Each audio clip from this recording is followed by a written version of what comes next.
At the end of June, here at the UN Geneva, during this side event, a network of different faith-based organizations presented the Caritas Internationalis campaign Share the Journey, grounded in the belief that the fundamental human dignity of migrants and refugees is under threat due to a lack of respect for human rights. What exactly is the Share the Journey campaign?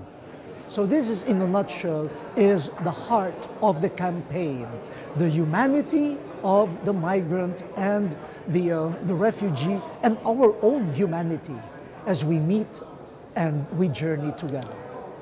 No person should be rejected or expelled in a way that compels him or her to remain in or return to a territory where there is likelihood of being subjected to torture, persecution, and other violations of human rights.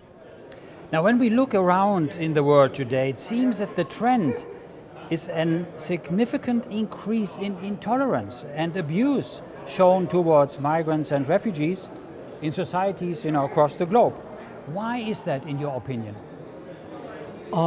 Yes, I think we have to admit that these past 3 years, there has been a shift. 3 years ago, it seems that there was more compassion, empathy, but then slowly it changed.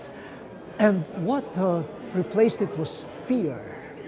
Fear of the others, fear of strangers, and then also fear of what might happen to our own country, my own job, when all the other strangers are brought into our territory.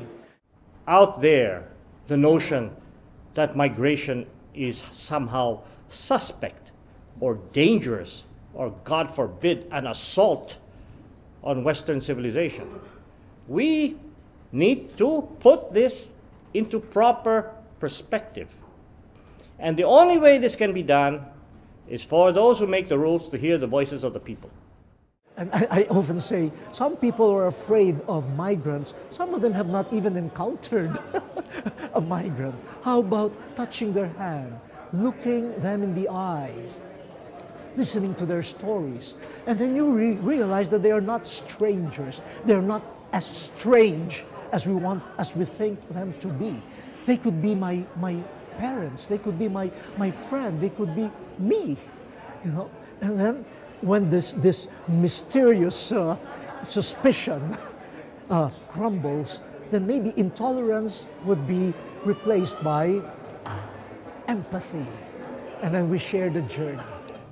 Our ecumenical and interfaith partners and non-religious organizations are invited to join and to embrace the message of creating and living the culture of personal encounter. We repeat, they are not numbers. They are human beings to be encountered. We must change hearts. And the best way to do this is through solidarity. Solidarity, like you have here, from all corners of the world, from all faiths, from all ideological persuasions. Forgetfulness of one's history, forgetfulness of the many migrants in my family might lead me to intolerance and hardness of heart. And in the Christian dispensation in the New Testament, Jesus was a refugee in Egypt. And no wonder he says, whatever you do to the least of your brothers and sisters, you do unto me. And what you do not do to them, you do not do to me. When I was a stranger, you welcomed me.